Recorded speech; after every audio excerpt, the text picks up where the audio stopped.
Most people on the checkout ask for email and phone number, and it literally just says email and phone number. And most of the sites under phone number says optional.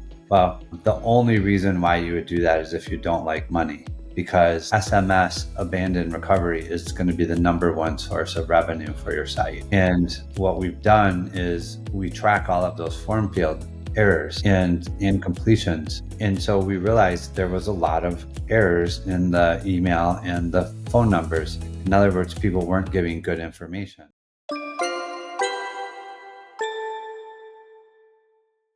Welcome to the Ecommerce Marketing Podcast, the highly rated digital marketing podcast that provides weekly digital marketing tips and strategies from some of the world's top digital marketers and e-commerce entrepreneurs that will help you take your digital marketing to the next level. Sit back and enjoy this power-packed episode hosted by Arlen Robinson, who is an e-commerce entrepreneur and digital marketing expert with over 20 years of experience. Hey, e-commerce marketing podcast listener. Are you looking to increase traffic and sales to your website? You can do this by launching your own affiliate program. Just visit getosi.com and sign up for a free trial today. That's getosi.com. Now get ready to hear from your e-commerce marketing expert of the week as they drill down to give you details on marketing strategies that can help grow your business. Welcome back to the E-commerce Marketing Podcast, everyone. My name is Arlen. I'm your host. Today we've got a very special guest, Matthew Stafford, who is the CEO and managing partner of Build, Grow, Scale. And he has spent over 3 decades building businesses across various industries, including e-commerce. He's an expert in optimization, and he's mentored thousands of store owners and helped hundreds of businesses scale beyond 1 million. With many surpassing 10 million. He's a sought after speaker, and he's also shared insights on e-commerce optimization for 7 years, and it continues to do so today. Welcome to the podcast, Matthew. Thanks for having me. I'm excited to have the conversation. For sure. And thank you for joining us. And, excited to talk to you as well. I was really reading a little bit about you. You've definitely helped a whole kind of plethora of companies achieve success. So today we're going to be talking about specifically e-commerce optimization and really a hot topic on how brands can not only transform their sales, but do that by transforming the traffic that they're already getting and being able to double down and increase their revenues based on, what they're already getting into their website. Yeah, I was a e-com store owner in the beginning as well. And when I started looking at the data, I just thought about it a little bit different because I was actually very good at running ads. And Okay. I just came up with the tagline, traffic's not your problem. Because if you think about it, the average e-commerce store converts around 2 to 3%, most of them lower than 2%. And so for every 100 visitors that come to your site, you make 2 sales. And everybody need more traffic. We need more traffic. And I was like, no, actually, I had 98 people raise their hand, say that they were interested in what we were selling, come to the site and leave without buying. If I get 2 more of those 98 to buy or 3 more of those 98 to buy, I just doubled my business. If you're looking for another 100 people to make another 2 sales, you didn't double your business. And so for me, I was like, if I can get 4 to 5 sales out of every 100 visitors and my competition's getting 2 to 3, then I'm going to win. I can buy more traffic and I'm going to take market share. And that's really what started our journey about 8-9 years ago, where we went into, let's fix the website and then send traffic. And that's how you build a brand, is by making sales. All right. So it was really what you're doing today as far as helping other brands came out of what you learned for helping your own brand, your own e-commerce company. It was 100% a need that we filled ourselves. And then I had some other friends. Obviously, whatever you do for a living, you have other friends that do that too, or people in the same industry. And I just reached out to him. I said, hey, what I'm doing is working really well. I kind of want to make sure lightning didn't just strike me and I got lucky. Let's see if this works on your site too. And if it does, you can pay me. And if it doesn't work, then you don't have to pay me. And we took a site that was doing about 400 grand a month and went to 2.7 million in 6 months. Wow. And then we took another one that had done 2.75 million the previous year, and they did 16 million the 12 months that we worked with them. And so I was like, okay, lightning didn't strike, this works, and it's replicatable. And then that started the journey. Okay. Yeah, that's awesome. Yeah, that's it's good to know, especially when you've got something that, like you said, you did yourself and it worked, but then it was definitely proven from the fact that those other brands had that same success. Because there definitely can be one-offs in our industry. And websites are contextual, so what worked on my audience might not have worked on theirs. But what I can say is the reason why we've had the longevity and the success that we've had is because really the changes and the things that we test are human behavior, not tricks and tactics that come into popularity and then expire. We're actually using the psychology of how people think and interact with the website in order to make it better and make it more clear. Yeah. That's really what it comes down to, because those things, when you're talking about human psychology, doesn't change that much. No matter, what decade we're in, what's going on in the world, it's usually pretty much the same. And so if you focus on that, then you can definitely, tap into something. Now, a lot of brands focus, and we kind of alluded to this earlier, focused on just driving traffic, doing whatever they can to drive as much traffic to their site as possible. And I think that's usually the answer. Putting so much in ad advertising, and, ad budgets, and then just, doubling down on that way. And so that's one of the biggest things that I see. What would you see as far as switching things over and looking at optimizing an e-commerce site when you're looking at different? I'm sure you come across brands' websites all the time, and you're like, why are they doing this? Or they should be doing this. What would you say are the biggest missed opportunities that you see that e-commerce brands overlook when it comes to their store optimization? Oh man. That's a loaded question. I would say, you used to be able to get away with just driving traffic and buy more and get more visitors because it was cheap. Now it's not.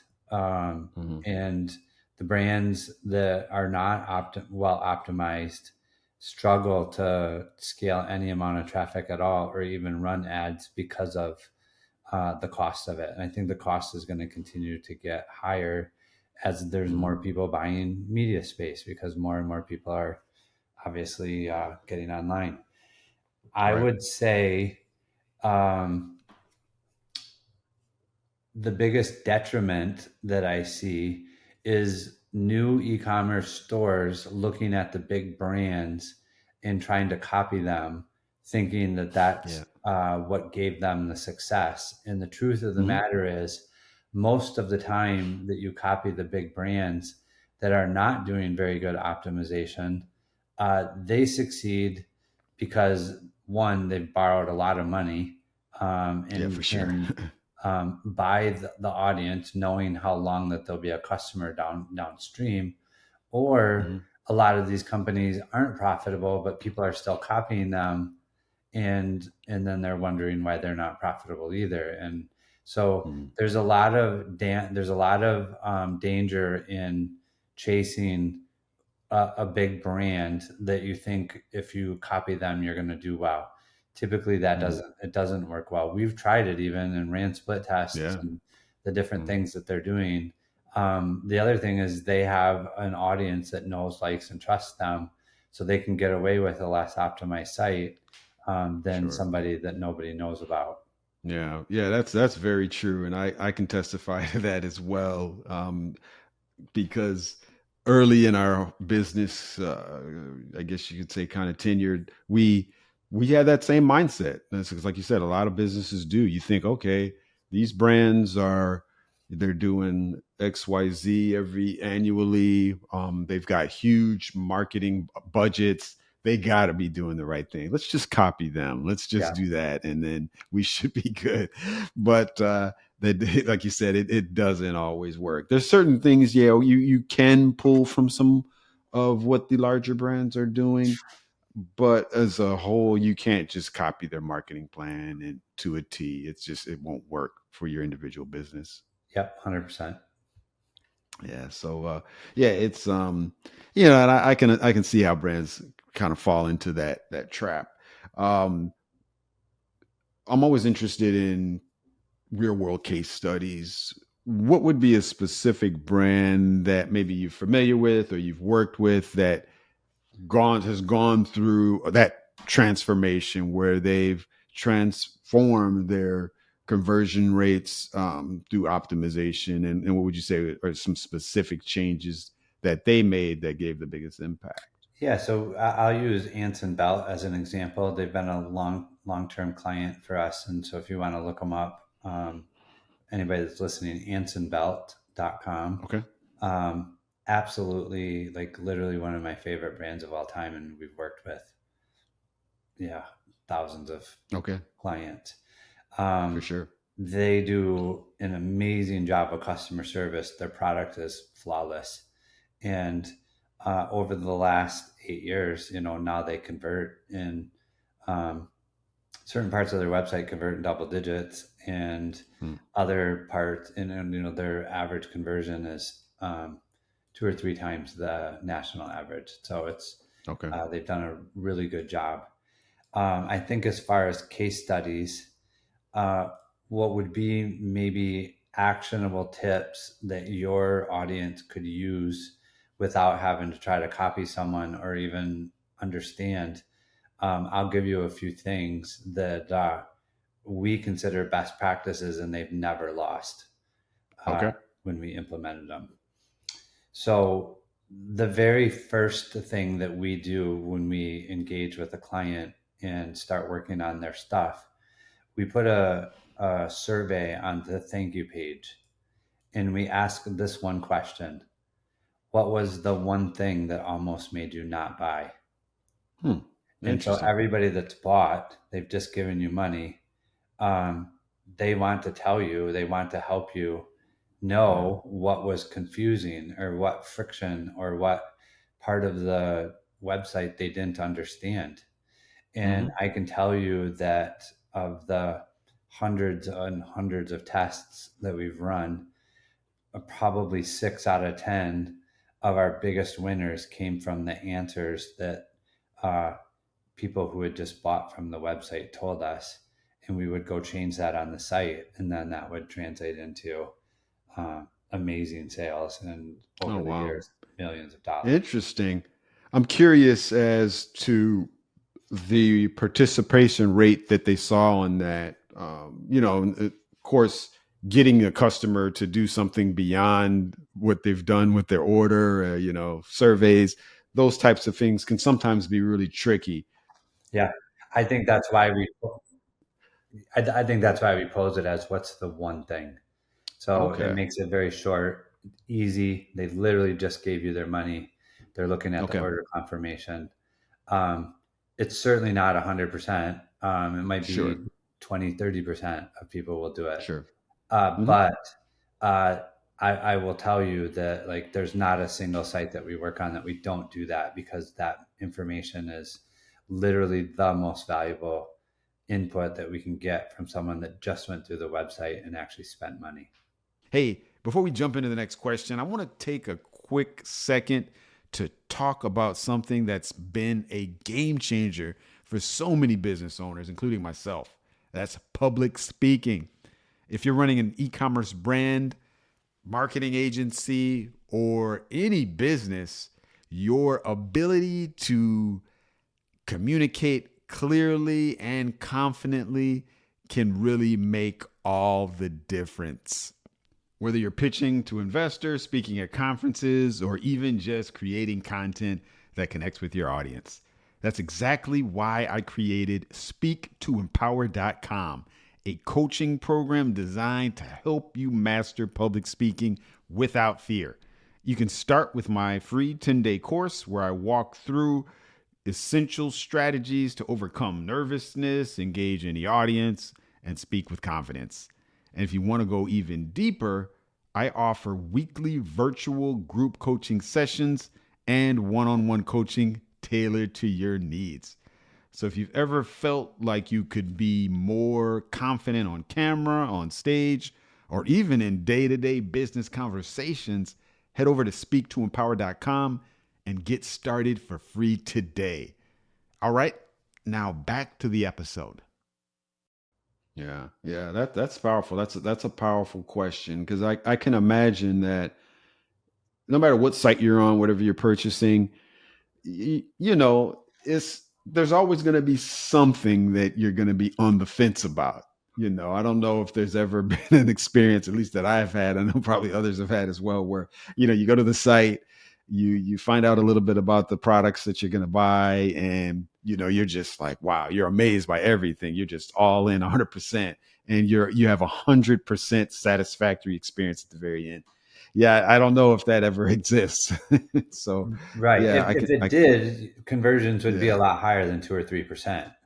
Yes, So for sure. really, we know just by the odds that in conversions that's not happening, because if all of those people got on the phone and talked to you, you would convert a lot higher than 2% of your sales, because you'd be able to answer their questions, you'd be able to alleviate their fears, the different things that needs to happen for them to make the buying decision that doesn't happen on a static website.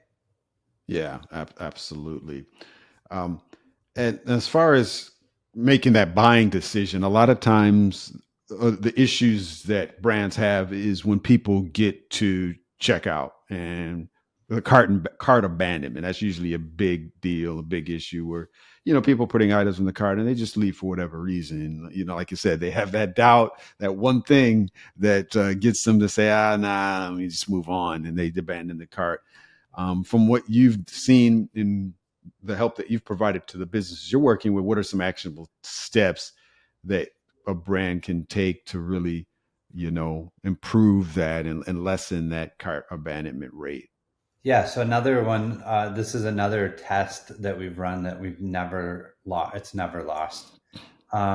Most people on the checkout ask for email and phone number.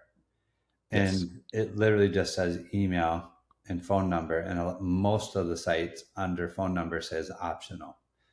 Well, the only reason why you would do that is if you don't like money, because SMS abandoned recovery is going to be the number one source of revenue for your site. Yeah. And what we've done is we track all of those form field errors and incompletions. And so we realized there was a lot of errors in the email and the phone numbers. In other words, people weren't giving good information.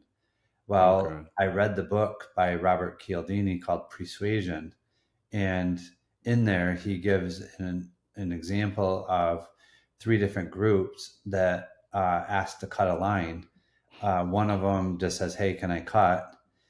The next one says, "Hey, can I cut? My kids are going to be late for school."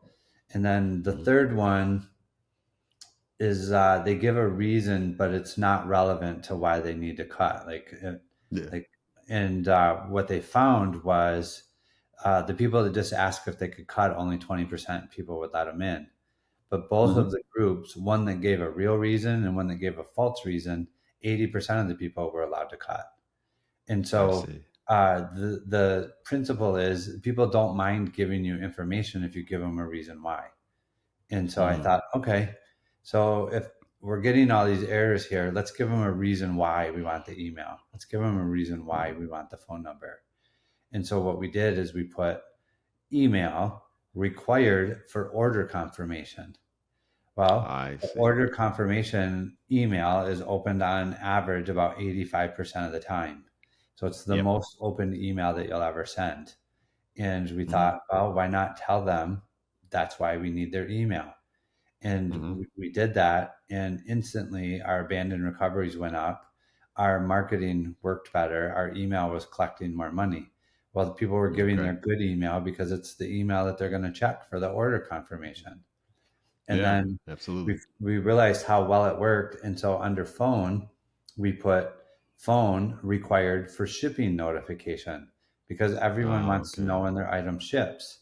And so by Mm-hmm. giving them a reason for each one and being one that was actually something that they would want to look at or read or get, we've improved.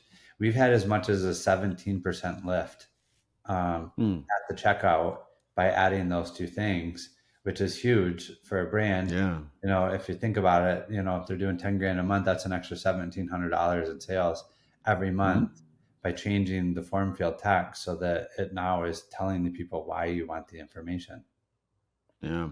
Yeah, that's huge. You would think that, especially at this day and age, you wouldn't necessarily have to put that reason. You would think that people already know, all right, they need this for the order. But is it just the fact that you're displaying that there and it's just kind of being directly stated that makes the difference? No, I think it matters to the psychology of the person. Once you Okay. tell them why, then they don't mind giving it to you. I What see. The other thing that I'll remind you of is before COVID, only about 10% of sales were done online.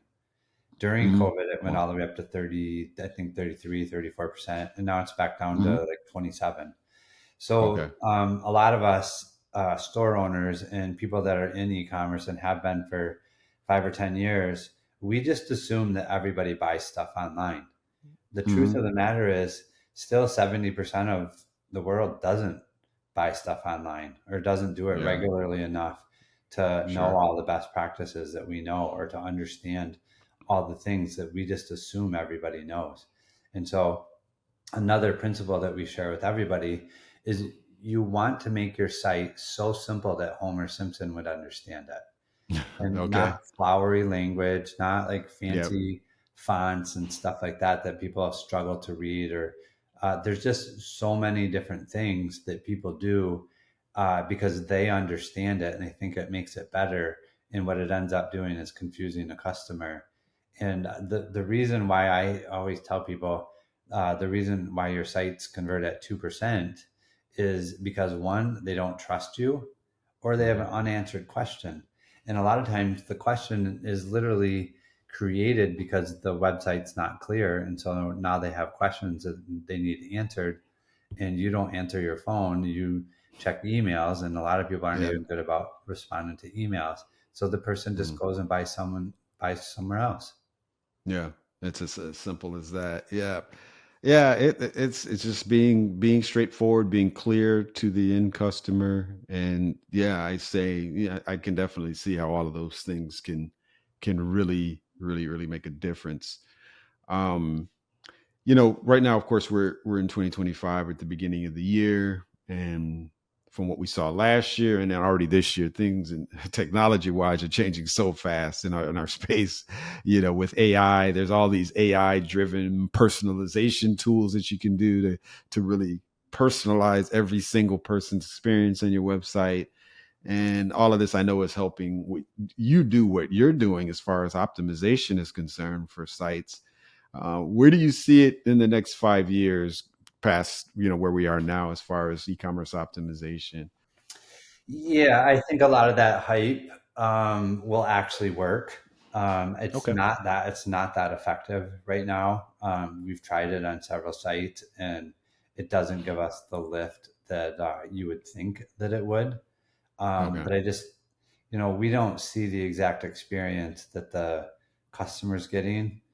We can go watch the videos and see when there's bugs and do all that stuff, but it's really hard to watch enough videos Yeah. um, to break that down yet. But that is Hmm. what we're working on. We Okay. want to know what the end user's experience is and why it's working, what it's not working, etc. I would Hmm. say a lot of it right now is just noise, and it's people coming up with cool widgets. Uh, Yeah. but I don't think that that's going to be the case for a long time. I Okay. really do believe that these tools are getting better and better. We've built GPTs that worked really well 3, 4 months ago, and Hmm. now the language models are so much smarter that we're really redoing the work again because it's just so Hmm. much smarter and it's Yeah. working better. And so Hmm. I do believe AI 100% will revolutionize e-commerce.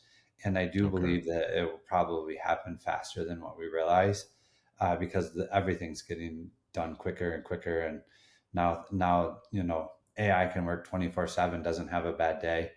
I am Hmm. seeing some really, really good results with customer service done through AI, and Okay.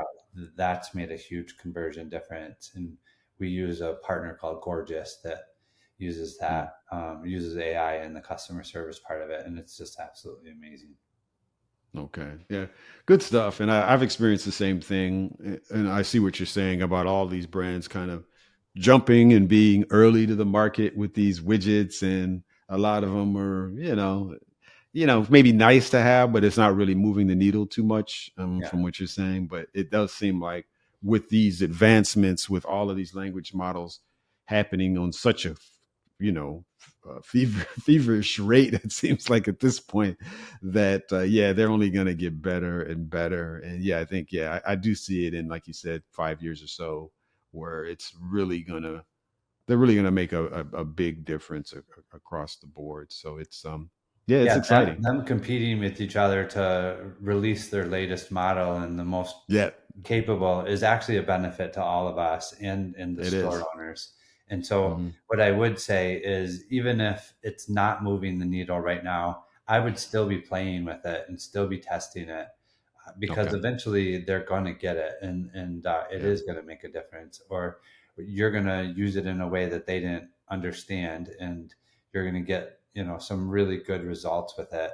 We're Hmm. actually doing some pretty cool stuff that we'll start releasing on our blog here in the next probably within a month, just Okay. sharing what we're learning and how we're using AI in order to Okay. improve the experience. Okay, well, that's awesome. Well, yeah, that's exciting news. I'll definitely look forward to that. And well, this has really been an awesome conversation, Matthew. I really appreciate you coming on. I've learned a lot. I'll definitely be following you and what you guys are doing, just so I can kind of stay on the pulse of a lot of these changes because it's hard to keep up. There's so many things happening daily. You got to have a good partner that's really on top of everything. So yes, thanks again for coming on. But lastly, before we do let you go, I always like to switch gears so our audience can get to know you a little bit better. If you don't mind sharing one closing fun fact about yourself that you think we'd be interested to know. Um, I have 499 skydives, Wow. and Okay. I just did a 121-hour dark retreat a couple months ago. That Okay. was absolutely incredible, and Oh. because we're attached to our computers all day, Hmm. every day, doing what we do, to have that detox from electronics Hmm. and everything else, it was pretty incredible what's happened over the Okay. past 2, 3 months from that dark retreat. Okay, that's awesome. So basically, well, first, those are two pretty amazing things. That's a lot of skydives. So I think you're approaching about 500 skydives. Yeah. Okay, I haven't gotten one, and I don't know if I'll ever I'll ever get one. So yeah, hats off to you because that's something that it takes quite a bit of confidence, I think, to be able to Yeah, do you're that. And scared every time you go, but you just got to go it. yeah, yeah, exactly. So that fear never goes away. There's always a little bit of Yeah, there's always nerves anxiety. every time. Yep. Okay, yeah, I could imagine that. Yeah, it's interesting. And then the dark retreat sounds interesting. So basically, you went away and unplugged from every single electronic device for, Yeah, you it was said, dark, 121 hours. pitch black, no light whatsoever for Oh 121 wow. hours, no sound, Oh no anything. wow. 5 days. Okay. Interesting. Was this something that you did just kind of on your own, or was it facilitated by like a group? You do it by yourself because there's no talking, no anything, nobody talks Okay. to you. It's literally basically sensory deprivation so that you can process your thoughts, all the things that you're afraid to go face and Yeah. deal with. And the cool thing is I've become much better at my job by Okay. going and doing things like this, because every time I work on the 6 inches between my ears, Yeah. we come up with better ideas and just have more clarity. Okay. Interesting. Yeah, I'll have to definitely look at doing something like that. That's yeah, it seems like quite an experience that I could see you could get quite a bit of enlightenment where it's Oh yeah. not only are you totally unplugging from everything, but you're in a dark environment for that entire time. But I got a ton more questions, but I'll have to ask you those offline. But sounds really interesting. But thank you for sharing that. But lastly, before we do close out, if any of our listeners and viewers want to reach out to you and pick your brain any more about all things like optimization and e-commerce optimization, what's the best way for them to reach you? My email is Matt, MATT at buildgrowscale.com, or you can just go on to our website, which is buildgrowscale.com, and book a calendar time to chat. I'd love to, look at your site, see if we can provide some value and go from there. All right. That sounds great. Well, we'll definitely have the link in the show notes as well as on our website for people can check you out. And I'll definitely remind people to keep a pulse on your blog, because you're going to be putting out some of your latest findings in using some of these AI technologies and these language models as things are progressing over time. So I'll be sure to be following that myself. So Awesome. Thanks again, Matthew. It's really been a pleasure having you on the E-commerce Marketing Podcast. Thanks for having me. Thank you for listening to the E-commerce Marketing Podcast. If you've enjoyed this episode, be sure to rate, review, subscribe, and share it with everyone you know. Are you looking to take your digital marketing to the next level but are tired of weeding through countless YouTube videos with unproven and untrusted marketing strategies? Well, we have the answer for you. The More Sales Every Month online digital marketing course. In this information-packed course, you will learn effective keyword research, link building, content marketing, and much more to attract and convert your site visitors into paying customers. Just go to moresaleseverymonth.com and sign up today for a low one-time fee. In addition to this power-packed course, if you would like to get access to a growing repository of digital marketing articles, PDFs, and ebooks, check out getosi.com/resources and opt in to get full access to our library of priceless marketing information to help you take your digital marketing to the next level.